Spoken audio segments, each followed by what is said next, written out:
to.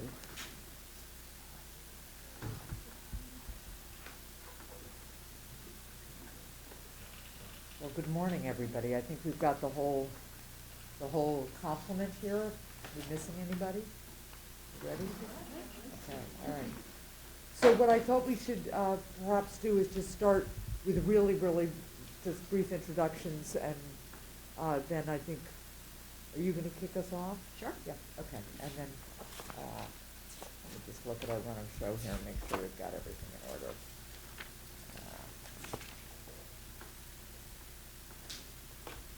Yeah, why don't, let's just start by going around and asking people, just name and organization. So I'll go first. Thanks for having me. Great to be here this morning. My name is Katie Burns, and I work with State Health, and I supervise ACER, which is the Adverse Childhood Experiences Response Team. And my name is Victoria Adelman. I'm coming from the City of Manchester Health Department, and I'm the Community Liaison at Community Health Department. Hello, good morning. I'm Jamie Holbecky. I'm the Chief Strategy Officer at the City of Manchester Health Department. You know, me, Hassan here. Joyce Craig, Mayor of Manchester. Alan Oldenburg, Chief of Police Center. Thanks for being here. Steve Mangoni, Assistant Chief. Thanks for coming. Matt Barter, I'm a Lieutenant of the Police Department. Excellent.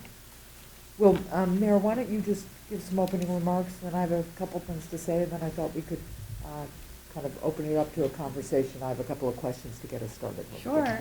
Well, Senator Hassan, I want to thank you for being here. Thank Amoskeag Health, the Health Department, and the Police Department. Really look forward to having this conversation. You know, the American Relief Package that passed has provided a really unique opportunity for the City of Manchester. And through a collaborative approach of folks working around the table, sitting around the table right now, we've been able to put forward some evidence-based programs that we would not have been able to do otherwise.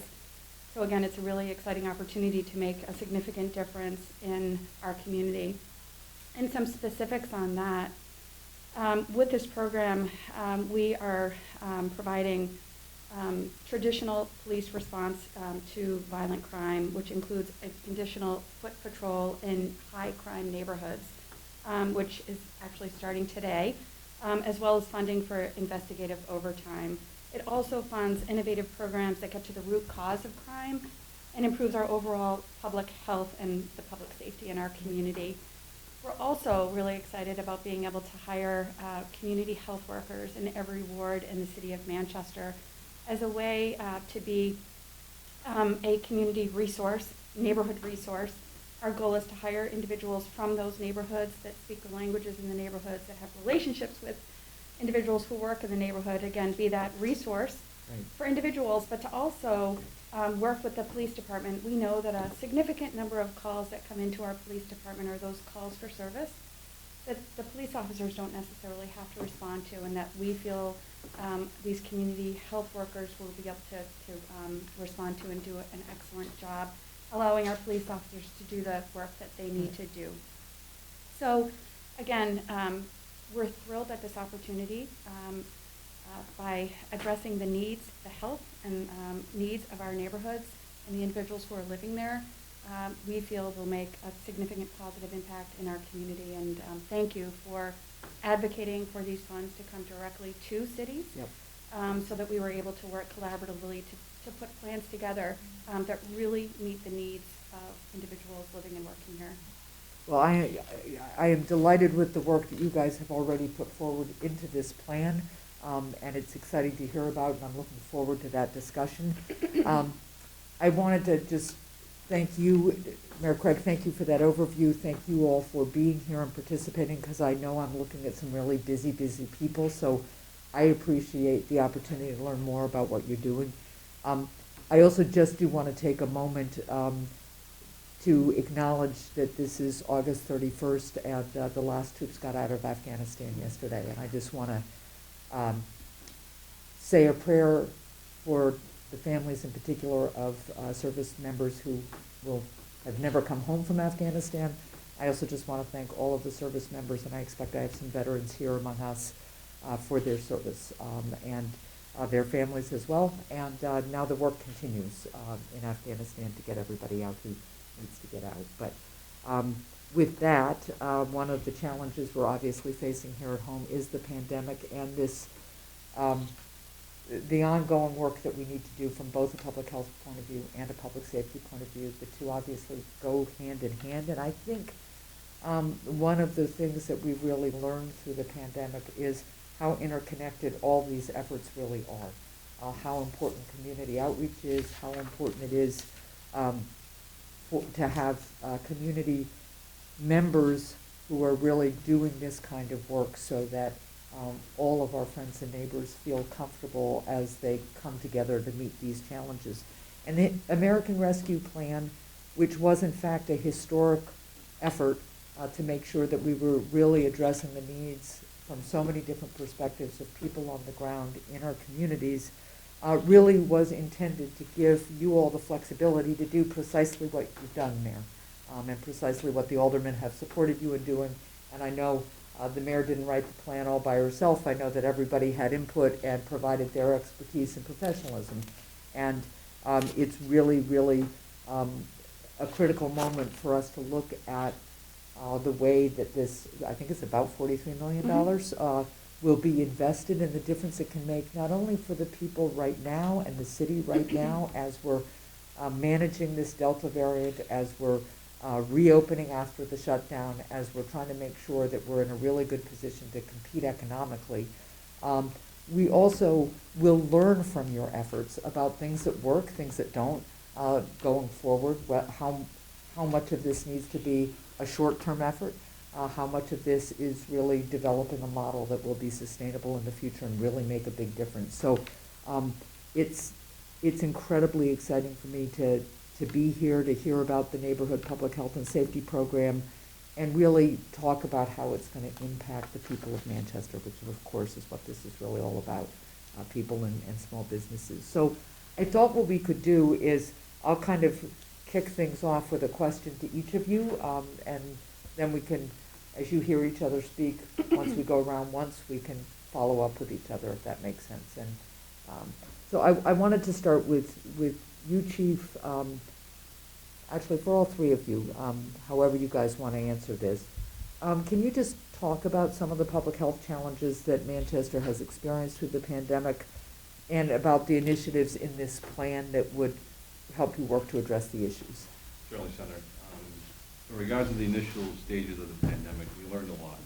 But we kind of went into that protect the force kind of mode early on. I think everybody did, which posed some challenges for police. So we're trying to protect the force, but also trying to still serve the public to the high level that we really wanted to. That first 2 or 3 weeks where we kind of told the officers, hey, let's back off from the proactive activity. Let's think about protecting each other, protecting those residents that we're going into, and limit the damage internally. And we had some success there in terms of the number of COVID cases that we had internally. We did pretty well. Our peak was about 15. Okay. Which wasn't bad for a 250-person department at the time.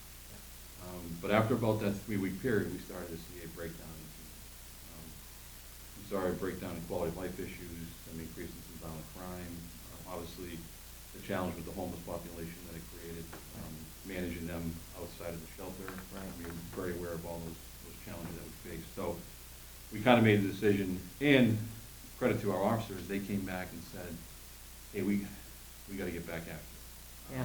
You can only rein them in so long. I got a very young police department. So we kind of let them loose again, if you will. And we saw that as they were out there getting more comfortable doing the PPE, and what we also did too was, hey, what are we going to that we don't really need to go to? So we had a lot of lessons learned. Right. You know, are there things that we can handle over the phone? Are there things that we can divert to another city department, which a lot of this is built in moving forward long term, in conjunction with health. So we did learn a lot of lessons there. So what we did take out of it though is, again, we saw the increase in the violence, which we're still seeing. You know, we still have our concerns relative to the actual gun crimes that are taking place, which we're meeting. I just had my weekly meeting this morning at 8 o'clock. Every Tuesday morning we meet as a command staff with our federal, state, and local partners, Hillsborough County Attorney's Office, U.S. Attorney's Office. We bring everybody together once a week. It's something we started here about, 6 months ago, Matt? Yeah, that's good. It's been very successful, so we're focusing on the right people. And like the mayor said, it's evidence-based. So we're not just arbitrarily targeting people, going after people that we shouldn't be. Yeah. So we've learned a lot of lessons there, and we're seeing a change in the drug market coming out of COVID. The increase in meth and illicit pills that are out there. I know that we were here last week with John Delana from the DEA, Yeah. and really messaging that with the outreach program as we head back into school about the illicit pills that are out there that are actually laced with meth. Yeah.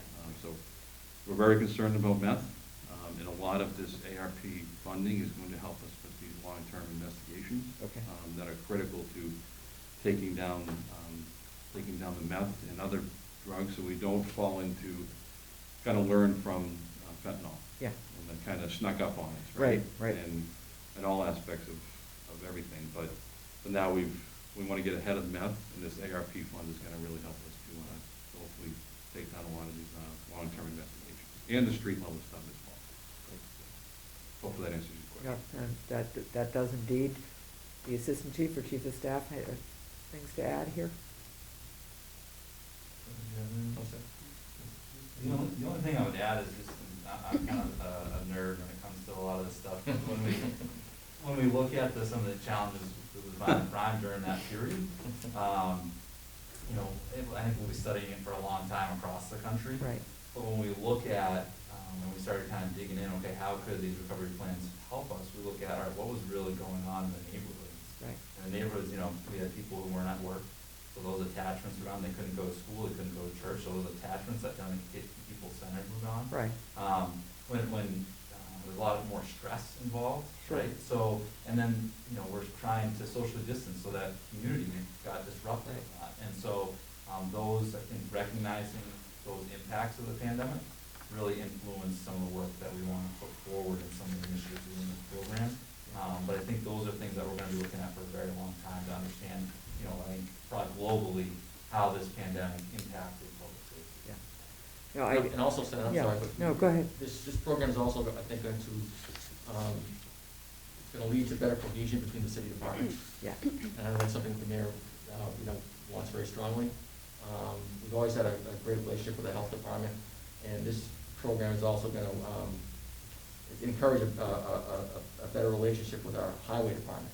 So there'll be quite a bit of work out there as well, in areas that we identify, us in health. So it's going to be very fruitful, we hope it will be. Well, that's terrific, and I think, again, drilling down on what's actually happening in the neighborhoods, and then really addressing those needs from a variety of perspectives, not just a public safety perspective, which has certain lanes you could operate in, but you don't have the flexibility in some others. So let's turn to the folks from the health department point of view, and maybe Katie, you can start. Can you discuss just the work of the Adverse Child Experience Response Team, and how additional funding will support the work you do, and how it ties into what we've just heard from our public safety officials? Yeah, of course. So ACERT, work around the ACERT is Right. really based in a mission to be able to respond to families, and especially children, in the wake of violence and trauma, and being able to connect them and their families with supports and services within the community. And so, of course, the police department are the first responders who are showing up during these incidences of trauma and crisis with families. And so we utilize them as a lever to be able to access these families and children, and hopefully be able to connect them with the supports needed to mitigate adverse childhood experiences. Right. And prevent the negative health outcomes that are associated with ACEs, as well as providing supports for families as well, so that way they're able to give the supports, the environment for their children, Right. and provide a healthy and safe home for their children to develop and grow and become resilient adults, and hopefully be able to, in the long term, break down this intergenerational cycle of violence and trauma that we see in these types of cases. And so the funding is going to be really imperative to maintaining our team, making sure that they can continue to go out and respond to these caseloads and Right. respond to families. And this team comprises of a family advocate from State Health, Yeah, and a crisis services advocate from the YWCA, providing that domestic violence support, Yep. which is one of our major volume of calls that Sure. we're seeing in Manchester, and a police detective who's able to provide support and safety for the team, but also be kind of that face of health and prevention for these families Yeah. as well. And so this funding will allow us to be able to increase our caseload, Right. be able to work with more families, as well as responding back for families who weren't able to access services during the height of the pandemic. When we were seeing the statewide shutdown Right. order, a lot of families weren't able to access services because all of our partner agencies were trying to pivot and figure out how we're going to connect these Right. families. right, So being able to loop back to those families will be incredibly important as well. And then also being able to maintain our partnership and our network of providing agencies who are all very committed to bridging that gap to services for families and provide traditional mental health supports, anything from employment therapy, grief, youth bereavement supports, family home visiting, a whole range of services that we can provide for families. And being able to keep those connections is really important for bridging those gaps. and I take it from some of the descriptions of the program, and I know that the rest of the team can talk about this too, but one of the things you're really focused on is having teams that are made up of people who are from the community, know the community, have the cultural competencies to really meet families where they are. And I assume that that's a critical piece of this too, as you're dealing with families and children in pretty tenuous situations. Yes, definitely. We make sure that all of the individuals on our team are trauma informed. Yeah. They understand the community, they're part of the community. We want to make sure that they are able to provide connections and warm handoffs for Right. family and have those trusting connections with them, because it's really important to actually getting families in the door for services. That's really helpful. And then maybe I could ask Jamie and Victoria too, just to talk about, expand a little bit on what we just were talking about. Can you discuss the challenges that the health department has faced and is continuing to, in response to the pandemic? There were challenges before the pandemic, to be sure, and that's one of the things I think we always all have to be thinking about. This didn't all just come about because we got hit by a pandemic, but boy, the pandemic shone a light on some of them and exacerbated things in some other ways. So can you just talk about the challenges that you're really trying to address, and again, how this program will help, and if there's still things we need to be thinking about? Sure, thank you, Senator. I think from the health department's perspective, the challenge for us is we're a prevention agency. So we're used to trying to work upstream, and to your Right. point of need existing in the community prior to the pandemic, that is absolutely true. And a lot of what we're able to invest in with these dollars are things that we were working on prior to the pandemic that we'll now be able to bring to full scale. As a health department, I think our biggest challenge today is balancing our continued need for response to the pandemic. Unfortunately, numbers are increasing in terms of new daily case rates, and our response efforts around contact tracing and case investigation and that protection side of COVID Yeah, falls very much in the health department. And so it's the need to balance the response with recovery. yeah, And as this pandemic and process continues to go on after a year and a half, Right. we unfortunately don't have the luxury of waiting for the time to start to instill some Right. of the recovery aspects of the work within public health. So what that means is working with partners, and the police department has been a fabulous partner with us along the way. We're looking at issues of opioid use Right. disorder and other things, and we're really building on that foundation and relationship with a city department like the police department, and thinking about recovery in a different way. Yeah. And they spoke eloquently about some of the public health issues, because public health and safety are hard to separate. Right. So, I think we're starting to actually speak the same language and use similar terminology and see the same things within community, and now can respond together. So I think that this effort in particular allows us to start moving in the same direction as a city, and also including partners like the State Health to really build what we need to put in place now for the protection as this thing unfortunately continues to evolve within the pandemic. For us at a health department, these dollars allow us to start a community health worker program that will be more community-based than ever before. We're building off of experiences we previously had, so community health workers at the department are not new to us. We've actually worked with them quite a few years ago on a community schools project that we had in place in partnership with Insecurity Health, and embedded community health workers in schools to build out neighborhood connections. Yeah. And that was very successful. So we look at this opportunity to build and grow a model for the community as an extension of our partnership and work with the police department. In addition to that work, I'd be remiss if I didn't mention the fact that all of the things around housing and employment and have really come back to some of the social and economic factors that we know drive and determine health status of populations. So the other investment that is a part of this work at the health department is about food insecurity. Really making sure folks have access to healthy, affordable foods, and that everyone has access to those resources. So again, building off of a program we were doing pre-pandemic, we look to really reinvigorate our food insecurity efforts, working with corner stores, in particular in small businesses, and providing some investment there so that they can truly offer those healthy options for families. And then also do some strategic planning work around systems development and food hubs and really be able to invest and not just create a plan. But truly be able to have the dollar to invest in those priority areas. That's totally great. In terms of community health workers, I'll let Victoria speak about that role and why we think it's so important to the city.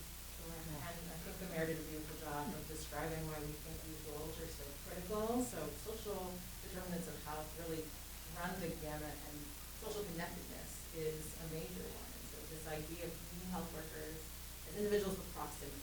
So they have some level of connection with communities that they serve. Either they share experiences or background or other traits that make them trusted navigators and advocates. And so these incredible roles can come alongside community members, really help champion and connect them to whatever neighborhood assets we've identified. So whether it's finding a doctor or employment classes or cooking classes, parenting classes, whatever they have identified, that is the specific thing that our community health workers are really excited to help them connect with. We also think about our community health workers as folks who can really galvanize community in neighborhoods. So they are not just connecting to amazing departments and amazing partners, but they're also connecting residents to each other. So this is exciting work where hopefully these are folks who are going to be on the ground helping community members think of block party ideas or other amazing community events that can really start fostering community in a special way. And community health workers are not licensed clinicians. These aren't folks who necessarily have credentials, but they do have expertise on communities that they serve. And so we already, like Jimmy was saying, have been building on this model for many years. We have a new complement of community health workers at the health department that have increased our linguistic capacity immensely, and we're already seeing the fruits of this connection. So it's been really powerful to see the important work that community health workers can do. That's terrific.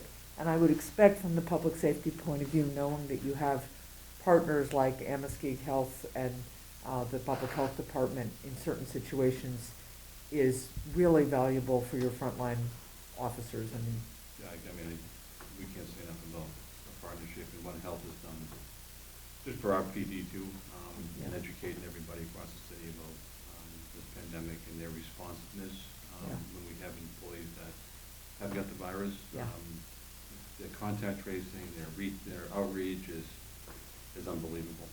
So it starts from the top with Anna all the way down. But I will add, along the lines of these community health workers will be, again, to build that bridge, will be the police coordinator that we're going to hire. Non-sworn position. They'll be that conduit, again, between health and PD. So when PD becomes aware of these community issues that really shouldn't be in our lane, not that we don't want to deal with it, right? But it's really to go to the subject matter experts. We can bridge that gap and say, hey, we're getting these calls from these 3 residents in this neighborhood that seems to be something you guys can do. We can make that connection and kind of take us out of it. Because one of our biggest calls, Matt will probably have the numbers on the tip of the tongue, but one of our biggest calls, or our biggest call for service at this police department is check conditions. Yeah. All right, those run the gamut. And are those really things the police should be going to? Right. You know, sometimes when you introduce police, it can make things worse. I recognize that. Yeah. It's not because the officer shows up and doesn't want to do the right thing, he just doesn't have the tools. Right. Right? And Right. so we can, kind of like we do with global crisis with mental health, Right. right? Introduce the folks with mental health, take the police officer out of it, and start making connections. This is really along those same lines. Yeah. So we're really looking forward to it. I'm trying to get my person hired sooner than later. Right, so. right, right. Sure. Mary, do you have questions or things that you want to raise or add? You know, I think it's very evident that our departments work well together and complement each other. And I'm grateful for their leadership during this very difficult time, and not only during the pandemic, but going forward, because it was with feedback from those sitting around the table that we were able to put together this comprehensive plan that addresses everything from community health to community safety and everything in between. And I really think that it will be a game changer in the city of Manchester. And these funds, again, you know, these will be for the next 5 years that we'll be able to do this, obviously measuring and making sure that, you know, it's working and making changes along the way, I'm sure.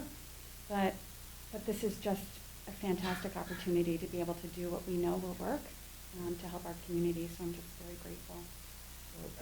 One of the things that it just struck me, because I was looking a little bit at my data sheet here, we're going to have 13 new community health workers. We can. How many do we have now? So currently, within the health Yeah. department, there's 5 of us. Okay. And then we also have been working with MSK and our school Yeah. districts. And so we have 2 individuals who, as the school year is starting, will be based in the schools. Which is They are good. folks that family members can come with, running the gamut Right. of needs. Both of these individuals are also Spanish speaking. Okay. We know, in terms of serving our communities well, having linguistic and cultural Right. relevance for families, that they can create those access points is critical. Yeah. So We- currently, we're at 7. We just had an event at Beach Street School a week to 2 Oh, weeks ago. Yeah. And the community, there was a line of students and parents signing their children up for school. And the community health workers were just embedded in the line. Yeah. Working with parents so that they understood what needed to, it was just phenomenal. Yeah. And the parents knew them, which was fantastic. So there's already a relationship and a bond there. And to your point, our hope is that we have 1 community health worker per ward in the city of Manchester. right. And then 1 will be dedicated to senior citizens Right. in the entire city. And meeting so for the needs those of our check-in seniors. calls, for instance, for senior Right. citizens, Yep. you've got somebody, again, with the competency and the understanding. Because I think, you know, when I talk to community members about kind of what they're struggling with, it is often just kind of not knowing how to navigate, you know, an alphabet soup of options on a website, or not necessarily using the internet at all, which certainly for some of my friends and neighbors, especially who are a little bit older than I am, they're like, you know, I don't go on the web. I don't do this. I want to talk to somebody. And I think that human-to-human contact, especially after the pandemic, is really, really important. I also just want to touch on the fact that in addition to trying to get local communities direct funding, that you have flexibility to design this kind of program with and deploy evidence-based practices, we are also, as you know, trying to make sure that families have a little bit more resources just to make ends meet and to address basic needs, understanding, one, that they need the help so that they can do what they dream about doing and participate in the economy and participate in the community. But also it should take some of the stressors out. So the expansion of the child tax credit was something we really pushed hard to do, and we're really pushing hard in this next piece of legislation that we're working on in Washington to extend, because we know that if people can get that tax credit in advance and count on it, you know, it amounts for young children to about $300 a month per child for a family. That's just helping lower costs. That helps them meet basic needs. And so those are the other types of things we're trying to think through, and one of the things I'm looking forward to is as we work on developing and supporting, for instance, a better childcare and early childhood education system, learning about what parents are talking about, what they feel they need is going to be really important.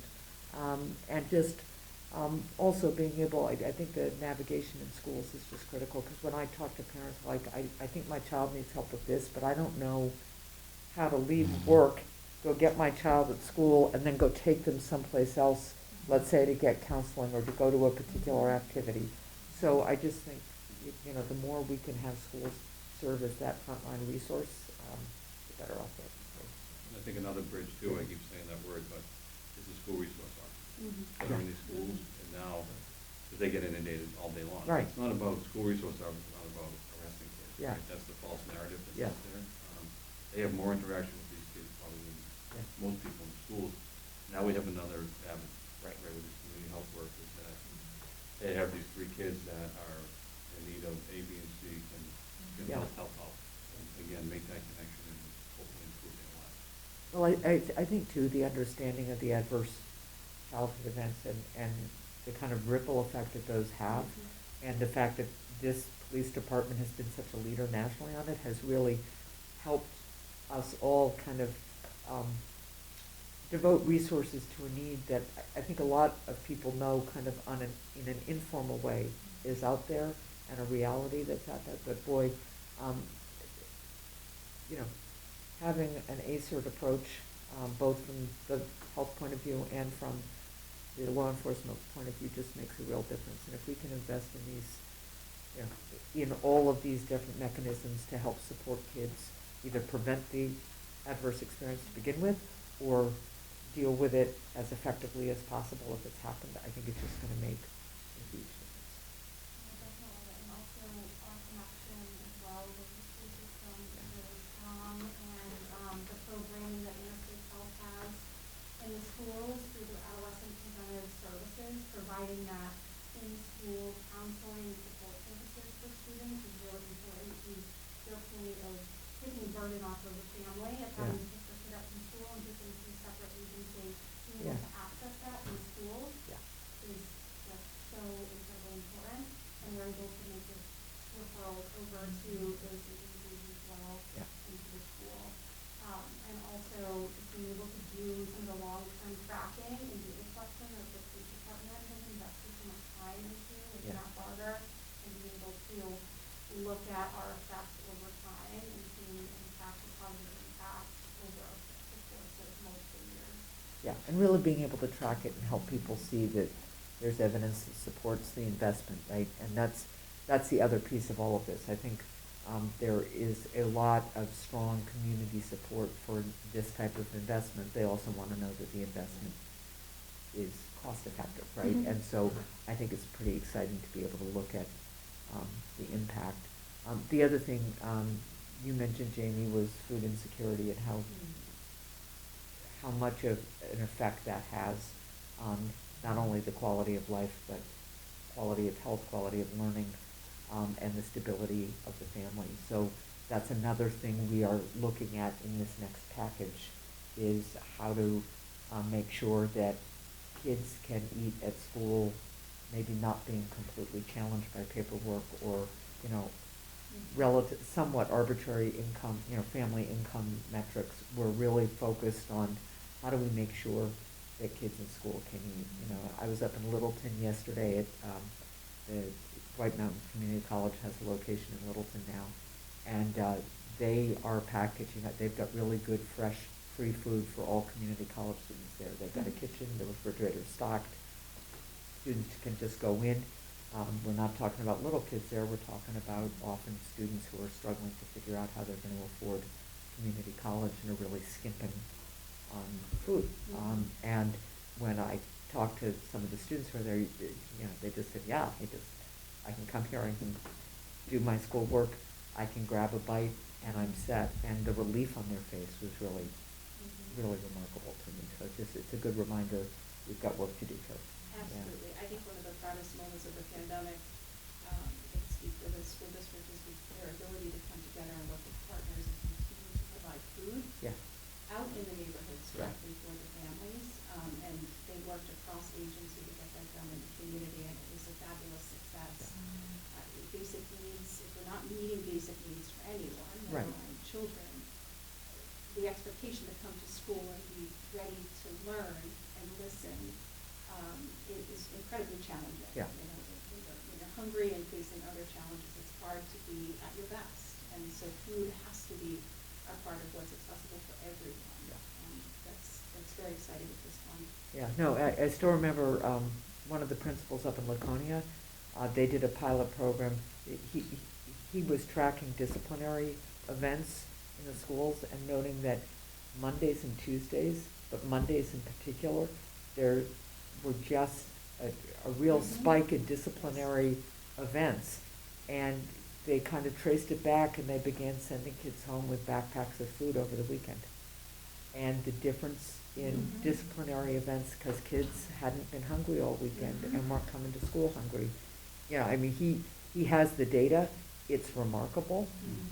And he said, you know, the school resource officer was less, you know, it had fewer needs to intervene. I mean, it's a really interesting set of data. It shouldn't surprise any of us who aren't at our best when we're hungry either, but. You broach you and I don't eat. Yeah, yeah. The word hangry Hangry, has yeah. been used a fair amount in my household, so, but, you know, so this is just exciting. Anything else any questions for me or things we haven't touched on that you all wanted to?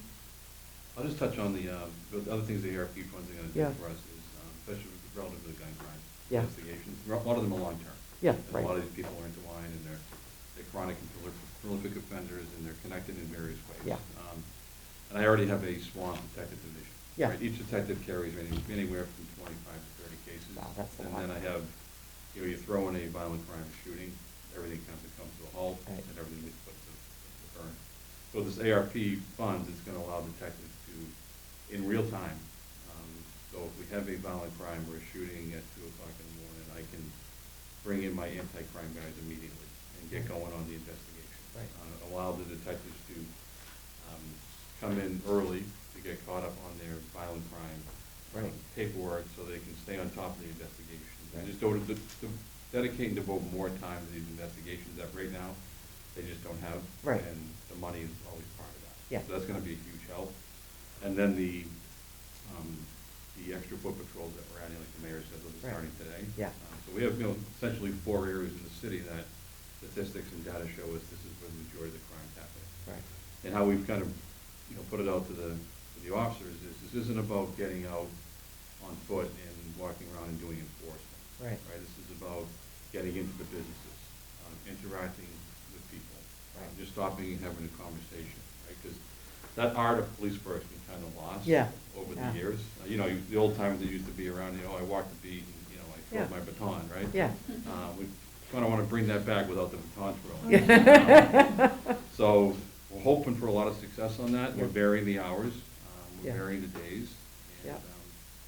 you know, officers only want to work so much, so we gotta balance their burnout with Yeah. how much they want to do. But Right. We're really looking forward to see how that goes out. Well, and then, and to know too, that as you have more foot patrols, you also have more community health workers. You know, you have more of the whole team out and about in the community, I think should be helpful too. And the last thing I'll say, Yeah. sorry if you don't mind, is we've just started back up in-person community meetings. Okay. And so we actually just put out the schedule yesterday. So those will be in every part of the city, every Mondays, right, Matt? Every Mondays. I know Inklink did a nice job and The put up next the flyer four. for us. Yeah. So we do appreciate that, Andy, thank you. Yeah. And getting into every part of the city. Yeah. And hearing what the issues are, so they can know who the chief is, they can know who the community police Right. officers are, and start building those relationships that I think suffered greatly because of COVID. Yeah. Nobody's fault, Yeah. but now we have to get back out, and I can tell you the community they're starving for it. So I'm hoping, we had one a couple weeks ago, and as we get further into Right. the city, hopefully, the numbers grow. Yeah, no, I think people are really anxious to get back together in person. You know, in my DC office, as we started to have some more people cycle back through the office, there was an employee who had come on board during COVID, and we got into the office and we're saying hello to each other, and I said, "How is it to be here physically?" And she said, "I finally know how tall everybody is." You know, like, she said, "I had no idea," like, you know, it's a very, you know, kind of just the whole, and that just kind of a metaphor for, like, you know, there are just some things you have to see in person, you have to read people's body language, which you can't quite do on a Zoom the same way you do in this moment. And I think, you know, I think we'll all have to kind of make our adjustments for the public health purposes that we know are there, but I think there's just also a lot of pent-up excitement for being together and realizing, you know, realizing how valuable the things that we lost during pandemic are. You know, it's kind of a new appreciation. So, you know, I think people are optimistic and hopeful. I think everybody, you know, would like the Delta piece of this to be done and to be on the other side of the pandemic altogether. Tammy's Yeah. working on that. Yeah, we're, Yeah. well, you know, Would you hurry up? I mean, I She think, promised me a cure. I think we're beginning to see good data out of boosters, and I think, you know, Yeah. we're just we're gonna have to do it a separate time. Can I wanted to go back to one, law enforcement and substance misuse kind of data point. We're seeing more meth, we're seeing pills laced with meth the way we saw pills laced with fentanyl. What is happening on the fentanyl and heroin and opioid side of things? I mean, are we seeing, is that steady state, is that being used in concert with meth? Both. Yeah, okay. Both. Yeah, all those things still exist. Yeah. It's just it's the increase in meth. Yeah. That is extremely, extremely concerning. And with that meth comes violence. Yeah, right, We've seen right. it, right? We've seen, here in the city, the incident up on Union Street. Yeah. The Quality Inn Hotel a couple of years ago, right? Yeah. Those all meth driven, and those become prolonged, right? They can become Right. prolonged investigation, they can become prolonged critical incident. Yeah. Where we're really tying up resources Right. for an extended period of Right. time. So that's what we're really, Right. my Special Enforcement Division drug unit, if you will, is really, really focused on the meth. Yeah. And is it coming generally from the same places that fentanyl, in terms of dealers, cartels?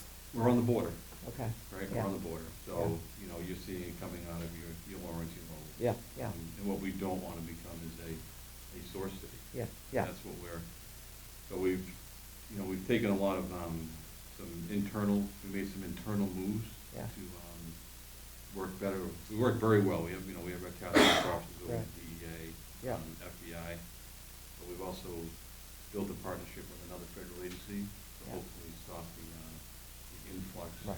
into the city.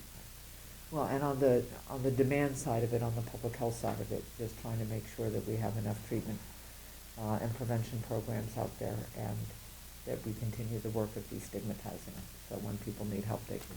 Hey, you want to touch on the, that program? So, Yeah. you know, Real quick. the fentanyl and use is still concerning. Yeah. We were fortunate to partner with the health department earlier this year, with some grant funded program. Well, first we started this public health and safety team Yeah. to really look at those issues from a data-driven standpoint. Right. But with some grant funding, what we've, started to establish is this, community response unit where we have, community health worker. Right. Along with a substance abuse counselor and 2 police officers that go out and proactively do outreach. They follow up on every overdose that's occurred.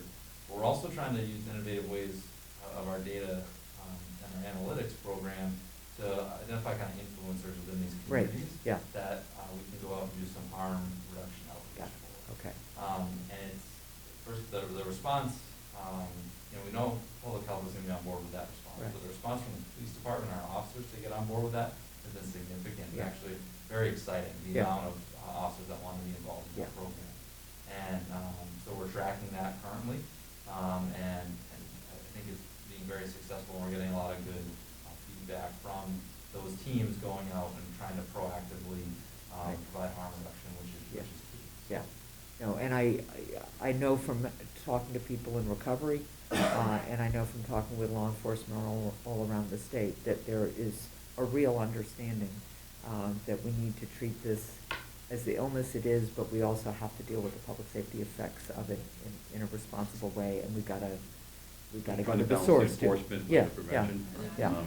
yeah. There's always gonna have the need for enforcement, Yeah, as you know. and you're gonna need you're always gonna have the need for public safety officers with public health workers in certain situations. Mhm. And that's what I also don't want people to lose sight of, because Mhm.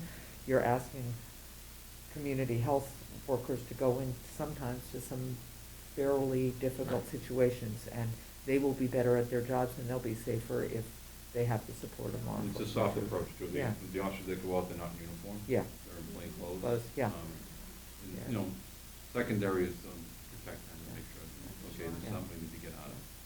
I would just add that there's been amazing gains, I would say, in terms of individual, the team going out and getting this stuff and having them have the options for recovery that day. Yeah. So there's no lines, no waiting, immediately being able to Right. mobilize resources to get that person Right, out quickly. right. So it's Yeah. an amazing program. Yeah, no, that's really, really critical, because the number of people we've lost in that interim has been just really, I mean, it's one of the heartbreaks of this whole epidemic. And with that, I'm sorry, Senator, Yeah, no. with that, you're preventing a very serious call for service that might come later on. Yeah, yeah. And that's Okay. important Yeah. for officer safety wise as well. Last kind of public safety thing on my mind, at least right now from this conversation, Katie, you mentioned at the beginning, the increase in domestic violence reporting and issues. Obviously, the pandemic created some excruciating and difficult circumstances for victims and survivors of domestic violence. But talk to me a little bit about how that is playing out and what kind of resources you're trying to bring to bear. Yeah, of course, so it was a very difficult time, Yeah. especially with children not being in school. Right. And being in those home environments, and parents not going to work and being in that home environment. So it's difficult for children to kind of be able to get out of that adverse type of Right. experience. So we saw, those cases never stopped coming in. Yeah, And that's where the YWCA has been a really great partner, core partner with ACER, to be able to provide that domestic violence support services for those families directly. yeah, So that's why we have them come out with a team, so they can provide it right then and there, and also make that connection, that referral to the other supports that they have related to domestic violence. And I think what's also worried about when kids come back to school, yeah, this is gonna be the first time where they, kind of somebody of authority or someone that they trust, Yeah. that they can confide in and maybe report to. Yeah. You know, we're kind of concerned that we're gonna see a right. spike in those type of, Yeah. crimes against children. So we're gonna keep an eye on that. Yeah. See, if we need to dedicate more resources. If we do Family see a advocacy spike. centers have been really worried about this, and they saw spikes, as schools reopened, they saw some spiking in some of their data, and I would assume we're gonna see more of that again. Cool. Yeah, but hope not, but, yeah. Well, look, you guys have spent a lot of time with me. Mayor, any further questions or comments, questions for me, questions for each other? No, just appreciate you being here, taking an interest in this. I think it's very evident that we have incredible city employees Yeah. who are not only thinking about the needs today, but are looking into research and making sure that we are preparing for the future. And again, I can't thank you all enough for what you're doing, Yeah. and I thank you for what you've done to allow us to do this. Well, I thank you for, being so thoughtful about how we're gonna use these resources and really seeing this as the opportunity that it is. I mean, we've got clear recovery and assistance to give because of the pandemic, but there's also a real opportunity to address kind of these long-term but kind of newly exposed issues and move the whole city forward. And when Manchester moves forward, it helps the whole state in all sorts of ways. So I'm really looking forward to continuing to hear about the work, and hopefully we can share it with others too, as their, other communities are also receiving funds and building their own plans. So thanks, everybody. Thank Stay you. safe, all of you. Thanks. Thanks. Thanks, Senator.